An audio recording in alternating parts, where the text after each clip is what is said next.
What's up, everybody? It's Coach Dave, and I left. You didn't tell me that part. Oh, that's right. That's right. You're good. Coach Carroll is on vacation, so Coach Cameron is joining us tonight. The owner, proprietor of here at Model A Fitness, and is also a certified personal trainer, certified yoga instructor, and certified spin instructor. All the good All the good stuff, which is going to translate great into what we're our subject tonight. Because we like it heavy. That's right. Tonight we are talking about our compound lifts, which people will call your heavy lifts, um, which I feel like is somewhat of a misnomer sometimes because we can do them in lightweight. But what is a compound lift? So, since Carol is on vacation, I had to do the bulk of the research. Oh, I'm sorry. It's Guest, okay. guest speakers get it easy, Right. She just has to come on and I just answer, smile and nod. file nod and answer some questions, right? So a compound lift is an exercise that moves multiple joints and works multiple muscle groups at one time. There is a top five. I'm going to actually call it my top six. Top Uh, six. so they sort of the holy grail, and really, if you did just these six movements, you could actually build a fairly decent strength and physique if you did just these six movements with the right rep ranges. But those are your bench press, your squat, your shoulder press, pull ups, deadlifts, and a barbell row. So, Cameron, you understand enough about this. Why should we be compound lifting at least somewhere in our training?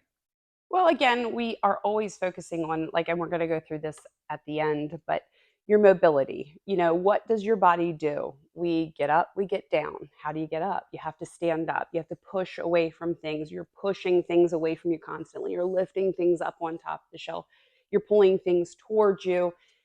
Again, going down on the ground, we always say squat down, don't Don't bend bend over. over. So all the kind of key trigger words in a sense, working on that mobility. Again, something that I always say to people is, why did we stop moving like a 3-year-old? Because we stopped getting down on the ground. We stopped moving. We sat ourselves in a desk and we rigid that motion out, and we're not being mobile. So again, big importance in lifting. I know we always say it because we love it, Mm-hmm. but it is something that makes your body move. And I think again, when we talk about lifting, again, there's this sort of stereotype that everyone is lifting just to build muscle, which is true, but that doesn't. Again, not everyone is here to be a bodybuilder or an Mm-hmm. athlete or whatever. And a lot of times, because people aren't here to do that, and they're here for general fitness, general health reasons, they come in and they stick with in their mind what is easy, and that is going to be going towards the machine. So they'll go to bicep. Maybe they'll Less go to intimidating. they're less intimidating. There is a lot, and I've said this before on Carol and I have talked about this, that there's a larger margin for error in terms of hurting yourself anyway on a machine than look. Put it this way: you do a chest press machine, and you bring your elbows up a little too high. What's the worst that's going to happen? You're gonna get your shoulders more involved, and you're gonna work your shoulders Mm-hmm. instead of just your chest. You do that same thing on a bench press where you've got now weight pushing down on your shoulders against an unsupported shoulder. Yeah, you can hurt Yeah. you're easier to hurt yourself. I always look at fitness as you're building a house. You have Right. to build the foundation. And the big thing is that people come in and they're intimidated, putting a bar on your shoulders and squatting down, laying under the bench. So I really push getting to know the foundation, getting to know the equipment, because again, a machine is going to show you the range of motion, show you the where it should go. Your hands are going to move straight. They're not going to move cattywampus or anything like that. One's not going to go up while the other one's going out. So it gives you a good idea. And if your orientation is done right on equipment, the goal is, and you tell them during the orientation, I want you to move on to free weights, but we want you to get comfortable first. Right. I want you to work into these big compound movements, but we need to work there first. A lot of people don't have the strength to do a squat. No. So again, it's one of those things, well, let's get them leg pressing, let's get them pushing some weight and starting to build foundation muscles.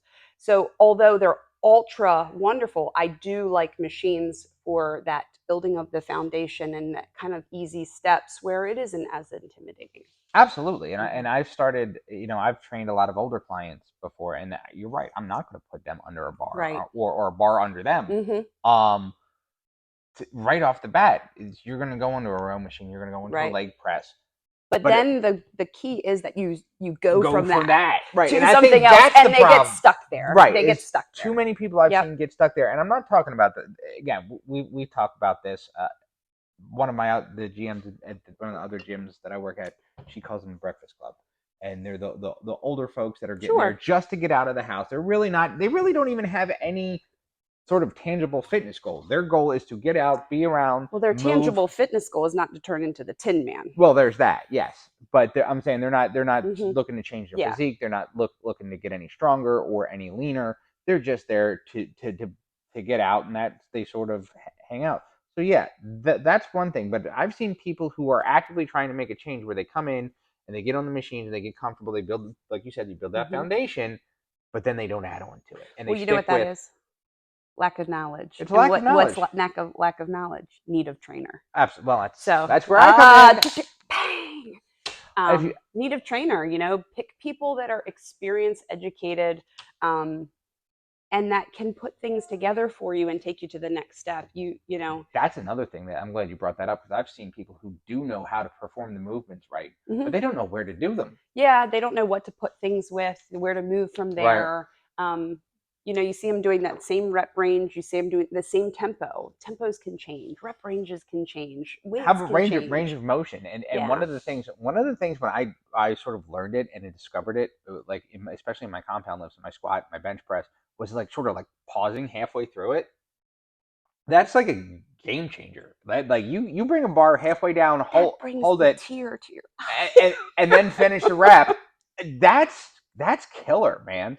Like, because you're now taking any momentum you have and learning to control the weight. And I think that is really why I like the compound movements so much. And I do try, when I have new clients, to build the foundation, get our mobility, get them into the machine, and once they've built the strength, start putting dumbbells and barbells in their hand.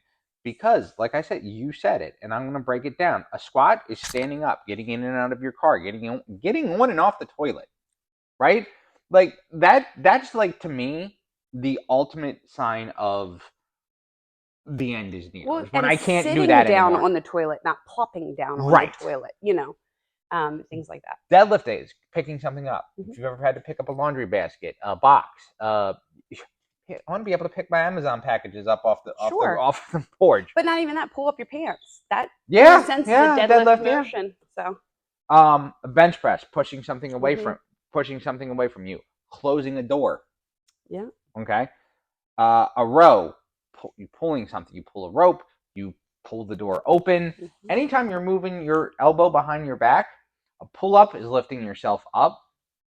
Okay, I'm really hoping I'm never in a position where I have to pull myself up off a cliff.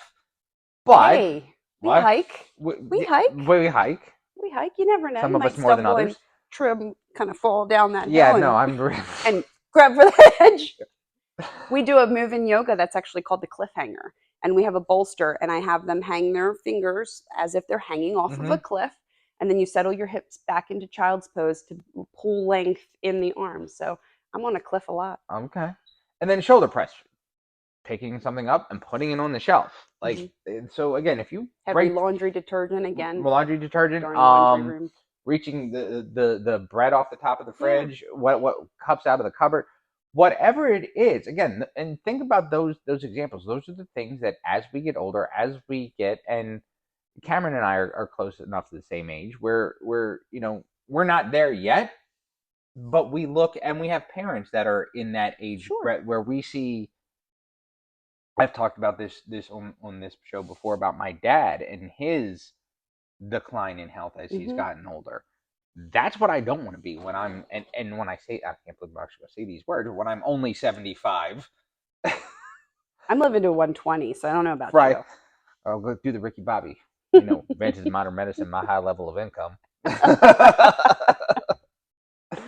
So here's the question: if we know these are good for it, the other thing with them is because they are using multiple muscle groups at once and multiple joints and multiple range of motions, they tend to build more muscle and thus increase your metabolism. They also burn more calories. Yes. And again, I am not one that is going to necessarily chase calorie burn during my workout. However, I'm not going to run away from it either. No.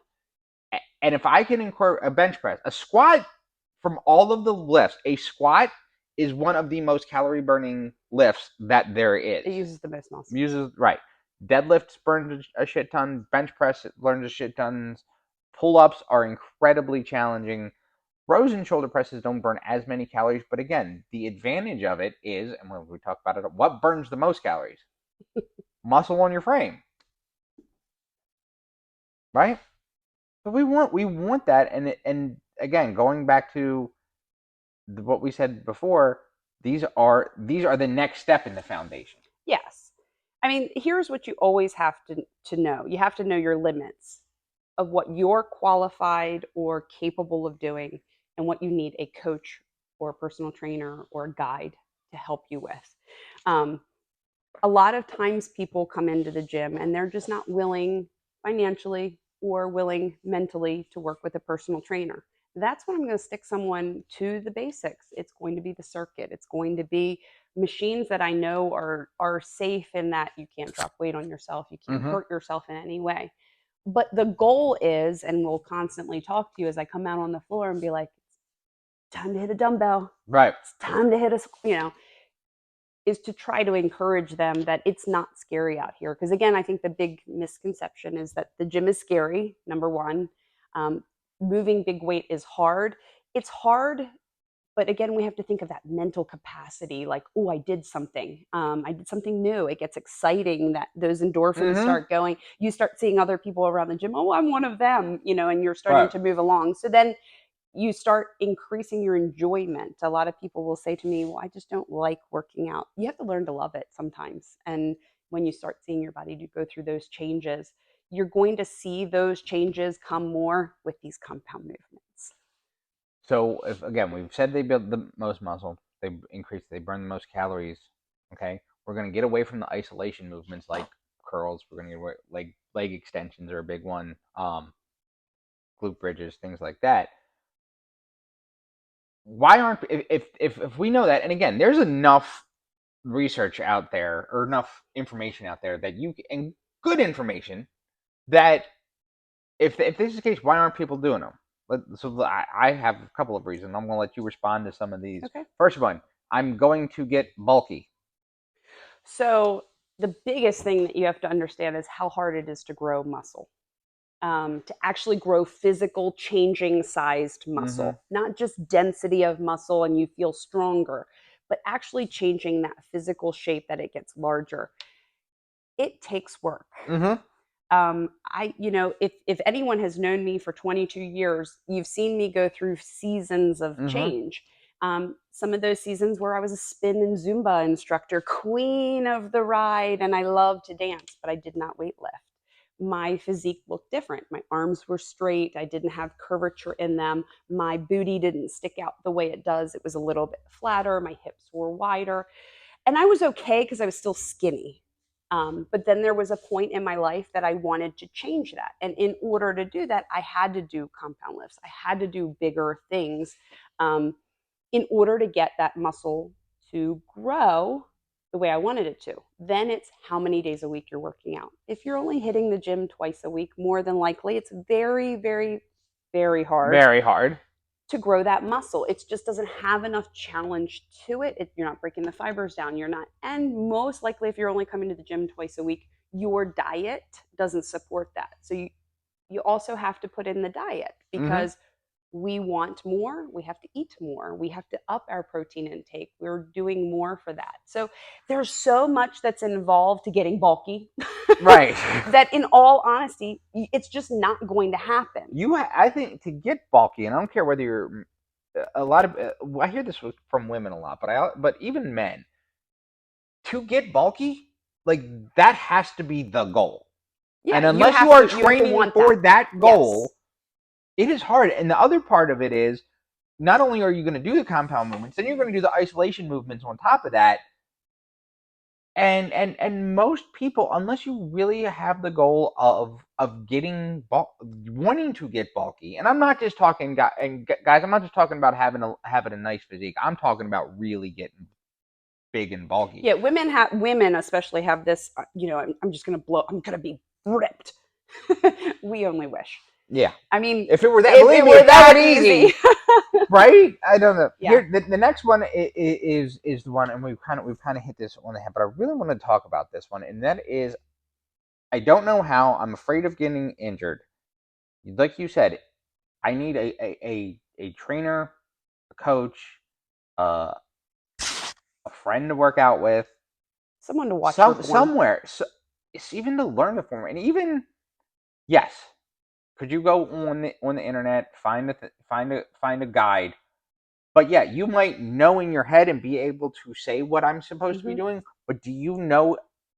I worked out with Matt Wilson, who's been on the show before today. There was things that he was coaching me that I didn't know that I was doing today. Right. Well, because Okay, you can't watch because your I form. can't. You can't see your knee buckle out or your toe lift off or Right, any of those little things that we can, as a person of knowledge, can look at you and say, oh, that big toe's lifting up, right, push down. We can give the cues that you can't see, that your one elbow is going out a little wider than the other. right, You're just not going to see that happening. right. And even though I know it, Mm-hmm. I can't see it myself. Yeah. And even in the gym, and guys, if you've ever been here in Mile Life Fitness, which is a great facility, and there are mirrors all over the place. You still Mirrors are your friend. mirrors are your friend, and I think that gets a bad rap at the gym. It does. So got invest the money, and one of the things that drives me nuts is when people say, "Oh, I have the money." I understand everyone's got a budget. Mm-hmm. Okay, I'm not saying everyone should run out and hire a top notch, super expensive trainer, but I teach one here. I Right. teach a class that is $50 for 5 weeks. That I go through each lift with accessory movements and basically teach you a workout Right. that you could do 5 days a week. There are affordable ways. There are affordable ways. Ask for gift certificates for your birthday. There, Ask for them for Christmas. right. The other thing is, if you look, and I know a lot of times one of the things that I hear a lot of people say, and Laura, who was our first co-host on the show, used to say she always wants to talk about what you're gaining versus what you're giving up. Sure. Which I agree with 100%. But one of the things that you have to go into this knowing that you want to make lifestyle changes. Sure. And there are things that you know that you're going to want to cut out of your lifestyle. If you start looking at your lifestyle without those things, without eating fast food 4 or 5 times a week, And that's going to benefit that's you in the long right. run. Without quitting smoking, I don't know, cutting back on sodas and sweets and things like that. And again, not eliminating, but cutting back. You start looking at all these other places where you're going to save money to get to your goal. Well, not even talking about cutting out the sort of like the getting your nails done or shopping or yeah. And again, I know Most I'm of the bad throwing, things that you can pick to kind of cut back on right, are going to improve your health right, to begin with. So it's a double-edged bonus kind of. right, So no, I'm in full agreement. But again, I own an athletic club, and I want you to join. I don't want you to join. I hate when people say you just want my money. I don't want your money. I want something to come out of this. I want you right. to, because I want you to keep coming, and I want you to keep getting better, and I want this to be a lifestyle change for you. I feel personal trainers are needed Mm-hmm. because most of the time you don't have the knowledge to know what next step to give. I do something here. I give a free orientation with your membership. What is that? That is on our circuit of equipment. I want you to get in here. I want you to get regular. And then I want you to get committed in spending your hard earned money towards a personal trainer. Okay, I'm committed. I'm coming to the gym 3 times a week. I'm doing this. Let me get with someone that can take what I've been doing, my little foundation. Remember, think of it like a house, and let's move up to the second story or the first Mm-hmm. floor and start building a kitchen and start putting this house together. Um, but you need help. Most people need help with that, and it's getting smart with your finances of, where can I find that money? Do I stop for coffee every morning? Could I make coffee instead?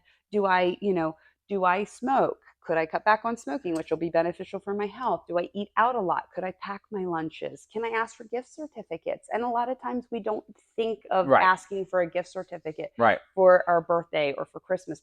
Remember, ladies, if you ask for it and get it, it's not your husband saying you need it. Okay? I like that. Just saying.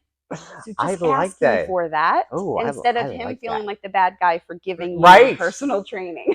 Right. All right. Now the last one I'm going to say there is some validity to my next one, and that is I have mobility issues, or structural issues somewhere. Carol has talked about she can't barbell squat. Okay. Because of her RA. Right. All right. That is a real issue. Now she can hack squat. Mm-hmm. So we were talking about that earlier. Mm-hmm. There's alternatives to all these movements. It's not like you're just only going to bench press. You're only going to do this. You're only going to do that. Dave and I were talking. I was in an accident. I broke my neck. I will never put a bar on my neck again. Right. And there's just some people, their body structure, they don't have the muscle structure here to hold a bar. Mm-hmm. So, again, I'm not a big fan of the pads personally. And depending on your structure. So as trainers, we have to look at the person and say, is their body set up to do that? Well, and that goes back to sort of what we said at the beginning, where we don't walk in the gym and throw you right under a squat rack. Yeah. But I'm not even talking about that. That I'm saying, like you said, your neck, Carol's RA. Mm-hmm. At one time when I first started losing my weight, I wasn't deadlifting because I had so much weight in front of me that to even do a light deadlift caused me a lot of pain in my lower back, even though I kind of sort of knew the right form. But there are dynamic warm-ups, there are corrective exercises, and those are the things, again, when we talk about the foundation, I've had people come to me before and say, I want to learn this. I said, all right, cool. Let's take a look, and I'll have them do a overhead squat. I'll have them do a lunge. I'll have them do a push up. For the first 2 weeks, we're working with bands and stretching and things, and they're going. And they're asking, when am I going to go squat? I'm like, it takes time. Yeah. Yes, I believe that. Now, does that mean we should never go past those things? And like you said, you're not going to put a bar on your neck because you've broken your neck before. So I'll be honest with you. I don't love barbell shoulder pressing. Okay. I do it from time to time, but I'd rather use dumbbells. And that is actually one of the places I would actually rather use a machine. Actually, I have seen recently. I saw one where it's actually a standing shoulder press machine, which I really liked. But I'm gonna try to not use a barbell because I'm getting older, and one of the injury that scares me the most, I'm not gonna lie, is a rotator cuff injury, because I've seen way too many people get knocked out of the gym for that. So warming up your shoulders, mobility, warming up your mobility, using the broomsticks and PVC pipe. There's just so many things. Here's one of the big things, just like as important as these compound lifts are, warm-ups are, and cool downs are, stretching before and after, and different types of stretching. And again, you're not going to know all the movements that you need to make a mobility prior to getting into the exercises. This is where trainers help. I am really bad. I'm not gonna lie about stretching and cooling down. Yeah. I finish my set and I'm walking right out of the gym. Okay. Or right back to the next client. I know. Really bad about that. Something I gotta get. And I keep saying it, but it's really something that I do. Well, if I had to pick, right? If I had to pick, I'd rather you do that than not warm up. Oh no, I always warm up. Yeah, that I do that, and but you're right. That's one of those things that I'd rather do that. Yeah. I mean, I would rather warm up. With you, I'd rather pick the warm up. But again, when I do that, when I am more conscious about it, I feel so much better. Afterwards, and not the soreness doesn't set in. Modified versions, and then we talked about the hack squat. There are ways to load up the hack squat. You can do there are the trap bar deadlift. Yep, trap bar deadlift. Which is going to put and then I know deadlift more than so I think than a lot of the other ones gets the bad rap, because that is the one that if you do it wrong, it's actually not that hard, but if you do it wrong, it's also really easy to do wrong. It is easy to do wrong. And I think some of the misconception is because we know there's RDLs and there's all these other trick names. Romanian people will say, well, I'm doing the Romanian deadlift version. Right. I'm doing the stiff legged deadlift version. And it's like, because you come over and you start to correct them. Well, I'm not doing that version.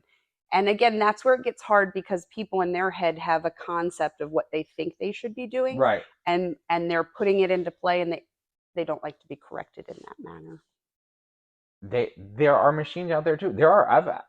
I've seen them more recently within the last year or so that are actual bench press machines, not just a seated chest press, but where you actually it's a plate loaded machine where you can lay on it and do a regular bench press I think movement. Hammer Strength Guy makes has them. one.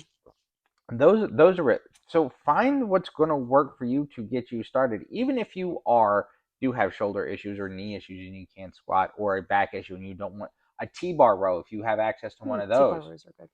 Or a landmine row. Mm-hmm. We have one of those here. We have a landmine here. A lot of people will say I can't do a pull-up. There's a way to assist your pull-ups. We can use bands to assist them. Some gyms, most gyms have, and I have one. It's an assist pull-up machine. So again, you're loading like a sack of weight to start helping you up until you gain that strength. But you're getting that motion, that movement. Mm-hmm. Even if it's a lighter weight, you're not full body weight. Right. The other thing is, again, I think the last part I'm going to say about this, a lot of times when we think the dumbbell compound lifts, we think barbells. We think barbell squat. Mm-hmm. You can do all of those same movements with dumbbells. Yes. Okay. So or a kettlebell. Mm-hmm. You can dumbbell bench press. There are times I actually prefer to dumbbell bench press sometimes because I can get a better range of motion and get my arms straighter and not be restricted by my hands on the bar. Same thing with a shoulder press. You can deadlift with a set of dumbbells. You can squat with dumbbells, and not just a front-loaded like goblet squat, but you can actually take two dumbbells, hold them up on your shoulders, and keep that there. It takes the pressure off of your neck. Yep. And it's still going to give you that core engagement that holding a bar either on your neck, or if you're one of those people that can actually have the shoulder mobility to do a front squat, where you're going to hold it across your front rack, you're still going to get that core engagement out of that. Yep, I agree. So there's always a way. So again, yes, should we be doing compound movements? Absolutely. Should we be working up to them? Absolutely. You're not going to get bulky. There are always resources in your gym that are going to be here at Model A. Cameron, myself, Deidre, Mike, we all are here to help. Reach out. There's always a place. There's always a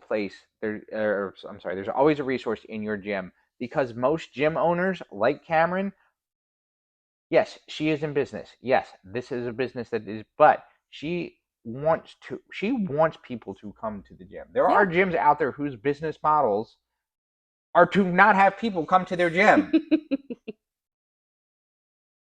Cameron is not one of them.